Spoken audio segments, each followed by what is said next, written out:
E na minha companhia tenho agora o embaixador António Tanger Correia, cabeça de lista do Chega às eleições europeias. Sr. Embaixador, muito obrigado por vir esta noite ao 360. Fiquei intrigado de o ouvir a dizer que tem um plano que só revelará no dia em que André Ventura chegar a primeiro-ministro.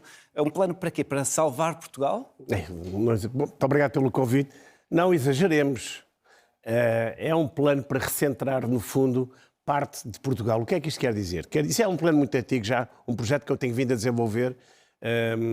Mas sozinho, em Portugal? Não, sozinho, em Portugal sozinho, mas tenho tido conversas com parceiros estrangeiros que de alguma forma se preocupam com geopolítica e geoestratégia e que é evidente que é um plano que depois vai ter um programa que vai ter que ser negociado com os parceiros corretos. Isto é um porquê? Porque Portugal, neste momento, com o alargamento da União Europeia, de que nós somos a favor, e o alargamento é necessariamente para leste, centro-leste. Portugal, que neste momento é um país periférico, vai passar a ser um país ultraperiférico a nível continental, porque já o é nos Açores e na Madeira. Ora, isto não se coaduna com aquilo que é a nossa história, não se coaduna com o potencial que nós temos. E qual é o potencial que nós temos? É o potencial marítimo. Nós temos uma das maiores zonas económicas exclusivas da Europa, nós temos uma das maiores plataformas continentais do mundo e que essa plataforma continental faz fronteira com a dos Estados Unidos. Mas quando o senhor diz, eu tenho um plano secreto... Eu não disse que era secreto. Eu não disse que era secreto. Eu disse que só o revelaria na altura certa. O que é que eu quero dizer com isto? Porquê nesta altura? Mas não acha que criar este enigma pode, no fundo, supor que não existe nada? Não, mas claro que existe, senão eu não dizia. O que eu quero... Mas não o apresenta? Sim, mas não tem que apresentar. Por exemplo, então, quando o governo diz, vou nele. apresentar um plano sobre o SNS, não o apresenta depois. Não, apresenta 15 dias depois ou 2 meses depois, não o ponha em cima da mesa, a hipótese de apresentar quando André Ventura for eleito primeiro-ministro. Isto são coisas de estrutura, são coisas que não são feitas do dia para a noite e é um plano por fases, portanto não é uma coisa que se põe em cima da mesa e agora vamos fazer isto, não é nada disso. Isto é um plano é um projeto, digamos assim, de reestruturação da posição geoestratégica de Portugal, neste momento. Não é um programa que se dedique, quando eu falei da vertente de defesa, existe uma vertente de defesa, mas não é de defesa... Não é para sair da NATO? Não, pelo contrário. Pelo contrário. Como sabe, eu sou um grande defensor, aliás, estivemos juntos, sabemos isso, sou um grande defensor da NATO e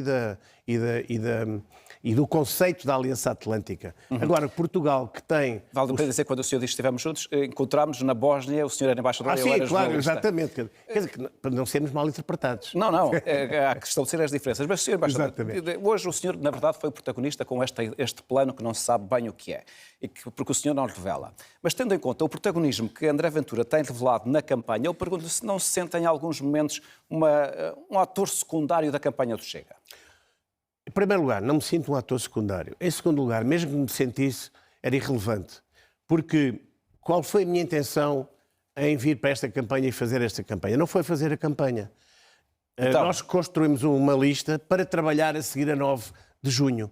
Ou seja, como sabe, eu quando era mais novo e antes de entrar para o serviço diplomático, eu tive alguns cargos políticos e tive metido, digamos... Esteve no CDS, não é? CDS, Aliança Democrática, estive nas campanhas vitoriosas da Aliança Democrática com Sá Carneiro, estive no governo, com Freitas Amaral, no governo de Sá Carneiro, mas depois, assim que entrei na carreira diplomática, parei toda e qualquer atividade política. E eu não pensei que este tipo de campanha eleitoral fosse uma campanha eleitoral como ela é atualmente. Obviamente que eu estava desatualizado e pensava que as campanhas eleitorais tinham outro nível que não têm neste momento. E, portanto, por isso é que não se sente desconfortável nesse papel? Não me sinto nada desconfortável, porque o meu interesse, o meu objetivo é trabalhar no Parlamento Europeu após dia 9 de junho. Exatamente. No dia em que foi apresentado como candidato, André Ventura disse que o senhor foi escolhido, e vou citar, com o objetivo de vencer. O senhor acha que vai conseguir esse resultado? Por que não? Nós, neste momento, estamos muito perto do empate técnico. Do empate técnico com? Com o PS e com a AD, enfim, que chamam AD. Com base nas vossas próprias sondagens? Não, nós não temos sondagens nossas. Então, com base... as poucas sondagens que existem, porque não sei se reparou que... As sondagens que existem mostram uma diferença entre o primeiro e o segundo e o terceiro, que é o Chega. Não é? Mas com tendências diferentes. com as tendências dos primeiros a descer, nós a subir. Mas se o senhor tiver, por exemplo, menos de 16%, que foi o que o Chega teve nas eleições legislativas, o senhor acha que é uma derrota? Não fico satisfeito, claramente. Menos de 16% não fico satisfeito. Mas espero ter mais que 16%. A estratégia do Chega, no plano da política nacional, está dependente, em certa maneira, do resultado destas eleições. Isto é, se o Chega tiver um bom resultado, haverá uma maior pressão sobre o governo. Se o Chega tiver um resultado mais baixo, isso pode permitir, por exemplo, que mais à frente o Chega seja flexível na relação com o Executivo, por exemplo, quando tiver que anunciar o orçamento. Eu poria a coisa ao contrário, ou seja, faz mais sentido que seja o próprio Executivo, Luís Montenegro e o seu governo, que se aproxime do Chega, porque nós pusemos em cima da mesa a nossa colaboração. Ele é que não a quis. Agora, relativamente ao nosso bom desempenho eleitoral, eventualmente, o nosso eventual bom desempenho eleitoral vai ter que ser Luís Montenegro e o seu governo a fazerem a análise desse desempenho e saber o que é que podem contar. Connosco contam, nós não vamos diretamente deitar abaixo o governo. Isso é está muito seguro. claro. Até ao final não é do por ano? nossa iniciativa, Até ao final ele não do ano? cai. Isso agora, prazos não sei, porque, como sabe, eu não sou responsável da política interna do partido, mas não existe no Chega uma vontade implícita de deitar o governo abaixo. Ao fim desta semana de campanha, o senhor já tem uma opinião sobre os seus principais adversários, Sebastião Bugalho e Marta Temido? Opinião em que sentido? Opinião política? Opinião política. Eu não gosto de falar dos meus adversários, sabe? Eles estão a fazer o trabalho deles, eu estou a fazer o meu. Evidentemente que Marta Temido, nós podíamos falar sobre Marta Temido, sobre o que é que ela fez ou não fez, ou sobre Sebastião Bugalho, o que é que ele fez, o que é que ele não fez, mas eu acho que eles connosco até têm sido bastante cordatos, com toda a franqueza, e eu não gostaria de os estar a analisar dessa forma. Menos cordato, porém, tem sido Coutinho de Figueiredo, enfim, provavelmente porque está a lutar denudadamente para ser eleito para Bruxelas, mas esses dois que citou, eu não tenho pessoalmente razão de queixa deles. Um dos tópicos mais importantes para o futuro da União Europeia decorre da guerra da Ucrânia. O senhor acha que a responsabilidade desta guerra é exclusivamente de Putin ou o Ocidente e o próprio governo da Ucrânia também têm a responsabilidade? Não, eu acho que eu acho que esta guerra teve várias fases. Mas vamos olhar para a fase 24 de fevereiro de 2022. Pois é muito difícil. É muito difícil de analisar, porque estava tudo pronto para a invasão. E há pessoas que acham que poderia ter havido uma janela de oportunidade, há pessoas que acham que não. Ambos, pessoas altamente colocadas e altamente bem informadas. A partir do momento em que há um soldado russo que atravessa a fronteira, não há qualquer dúvida de quem é a culpa. Mas depois disso, portanto, o senhor responsabiliza Putin. Mas a verdade é que depois disso, depois do início da guerra, o senhor republicou um texto, que não era da sua autoria, mas republicou no seu Facebook, um texto em que afirmava que os ucranianos, e vou citar, eram vítimas de decisões irrefletidas, idiotas e perigosas do governo de Kiev. Sim, mas não fui eu não chamo idiota a ninguém, não era meu texto. Está bem, mas publicou, o que significa que o calcionou, concorda com ele? Mais ou menos. Foi numa altura do Facebook em que eu achava que a minha página que era um local de troca de ideias. É evidente que mudei de opinião sobre a troca de idades. Portanto, mas o que significa que o senhor não acha isto? Não acha que houve decisões irrefletidas, idiotas e perigosas do governo de Kiev? Não, porque nós vamos ver, é muito fácil falar no quente. Agora, é muito mais razoável quando se olha para trás e se vê o que é que se passou. Porque isso, todos nós somos grandes, não é? O problema é prever o que vem ou falar em cima daquilo que está quente.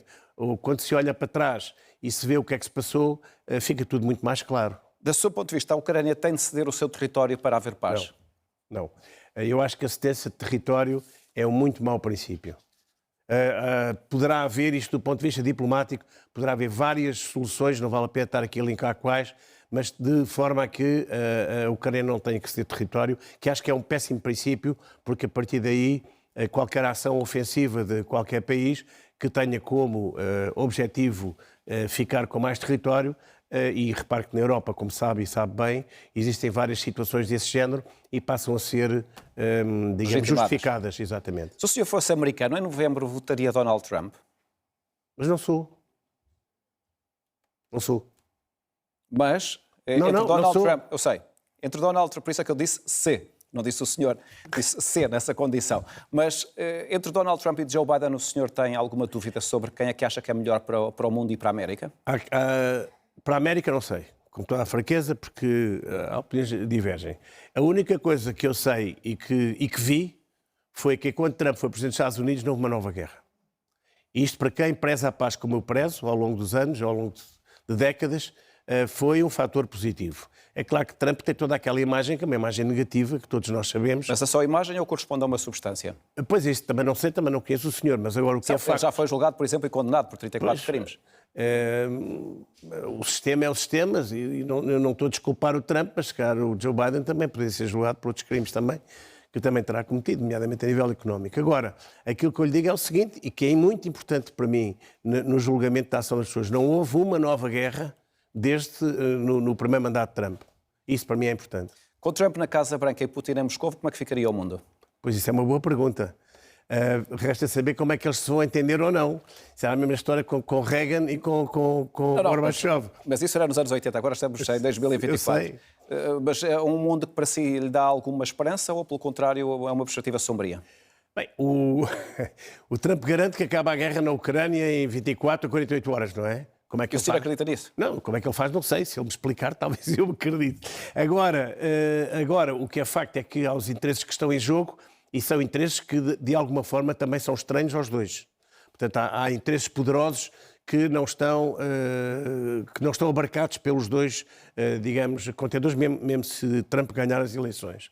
Se Biden ganhar, eu acho que vamos continuar um bocado nesta moleza indefinida que temos neste momento. O senhor já contou a história de que no seu tempo de embaixador no Cairo, justamente, chamou o embaixador russo e lhe transmitiu que estava disponível para fazer um duelo com Putin. Um combate. Um combate. O senhor acredita que os combates entre líderes políticos podem ser uma boa estratégia para resolver conflitos? Acho que sim, pelo menos era assim que se fazia na Idade Média. Mas quando diz acha que sim, acha mesmo que sim ou está... Deixe-me contar a história, porque tem um bocadinho mais de substância. Foi quando foi a intervenção, a invasão, de parte da Geórgia pela Rússia. Eu gosto imenso da Geórgia, acho que é um país muito parecido connosco. Eles são um bocadinho mais violentos do que nós, mas a mentalidade não é muito diferente e é um país fantástico. E a essa altura ele invadiu, fez aquilo correu muito mal para os pobres dos georgianos, que sofreram, como sabe, bastante. E eu irritei-me naquela altura e chamei o russo e disse-lhe: lá diz ao cobarde do teu presidente que eu desafio porque ele é judoca. Eu sou karateca, agora já não sou, já era. E então desafio para um combate para ver quem realmente é que tem coragem, não sei. Foi assim um bocadinho nesta... Foi talvez uma bravata, mas filo. E ele respondeu? Nunca. Porquê? Porque achou a proposta absurda? Acho que não ligou nenhuma. O senhor é o adepto das chamadas teorias da conspiração? Não. Não? Mas Não. então, no seu último livro, chamado Do Transsiberiano ao Médio Oriente, o senhor apresenta pelo menos 3 dessas teorias. Alega que há uma estratégia de imigração descontrolada para substituir a população europeia, o chamado Plano Kalergi. Refere que o Fórum de Davos e o grupo Bilderberg querem controlar o mundo e sugere que Christine Lagarde e von der Leyen pretendem dizimar os idosos. E sugere ainda que os judeus que trabalhavam nas Torres Gêmeas foram informados do ataque do 11 de setembro. O senhor acredita mesmo nisto? Vamos começar pelo último, acredito. Não tem nada de antissemita isto, obviamente. Da mesma maneira que os egípcios se avisaram... Mas então significa que o senhor acredita nas teorias da conspiração? Não é conspiração. Quem faz as teorias de conspiração são os governos e as grandes empresas, como sabe. Quem vem dizer as coisas... Eu também as fiz. Também conspirou? Não, fiz teorias da conspiração para as pessoas acreditaram. Tive que o fazer. Em várias posições que tive. Olha, vou-lhe dar um exemplo que lhe é próximo. Quando foi do ataque ao mercado de Mercala, não morreu nenhum internacional. Isto acontece normalmente. Ainda a semana passada veio o presidente da Geórgia dizer que a UE o tinha informado que havia um plano para Moscovo o assassinar. Os egípcios avisaram os israelitas do ataque de 7 de outubro. Os americanos avisaram Moscovo do atentado que ia acontecer em Moscovo e que morreram uma série de gente. Portanto, isto são avisos, alguns deles. Eu diria que 90% são falsos. A ideia das teorias da conspiração é que são explicações ou narrativas criadas para defender uma ideia com base em factos que não existem. Isso é que explica e que justifica e caracteriza as teorias da conspiração. E o senhor parece acreditar nisso. Por exemplo, que os judeus foram informados para não irem trabalhar no dia 11 de setembro para não serem mortos nas Torres Gêmeas. Isto não está assente em nenhum dado. Não há nenhum dado que explique isso. E o senhor defende e acredita e propaga. Eu estava em Tel Aviv. Eu tinha excelentes relações com o Mossad. Eu trabalhei com o Estado israelita muito. Eu trabalhei muito perto com o Estado israelita, em várias ocasiões, muito perto mesmo. Portanto, só quem não me conhece é que pode dizer que eu tenho uma atitude antissemita. As teorias da conspiração, chamadas assim, as pessoas não querem ver. por exemplo, em Davos, só o Sr. Schwab, só quem não ouve o Sr. Schwab é que não percebe o que é que se está a passar. Hoje, se for ver o relatório final das reuniões de Bilderberg, não é o que lá está, é o que não está. É muito simples. Sr. Embaixador, tenho uma última questão, porque o nosso tempo está mesmo a chegar ao fim, são 15 minutos.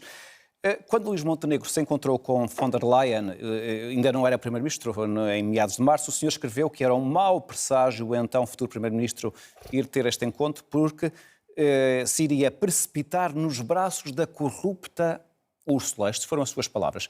O senhor faz uma referência destas e desta gravidade quando, que se saiba, Ursula von der Leyen não foi acusada nem condenada por qualquer tribunal. Sim, não é acusado por qualquer tribunal. Está nas mãos dos procuradores da União Europeia no Luxemburgo todo o processo das vacinas eu gostava de mas deixar onde é que bem está claro... a demonstração de que ela é corrupta? O senhor disse é corrupta Úrsula. Sim, mas é evidente. Vamos lá ver uma coisa. A percepção de corrupção não precisa ser provada em tribunal. Não? Portanto, não. Eu posso dizer que o senhor é corrupto e está muito bem? Não sou. Agora, mas tem que provar. Agora, mas acha que isso é responsável? Não, mas acha normal que, no caso das vacinas, partidos do PPE, por exemplo, e os socialistas tenham negado a divulgação desses e-mails entre a Ursula von der Leyen e a Pfizer? Tanto que não é normal que neste momento está na mão dos procuradores. É evidente que o Parlamento Europeu, com base nos socialistas no PPE, Bloco Central, votaram a favor da não divulgação. No Parlamento passou. Agora, os procuradores não. Mesmo para concluir. O senhor acha que, portanto, que basta haver uma suspeita para nós chamarmos a outra pessoa corrupta? Não é uma suspeita. Isto é muito mais que uma suspeita. Sr. Embaixador, muito obrigado por ter vindo esta noite ao 360.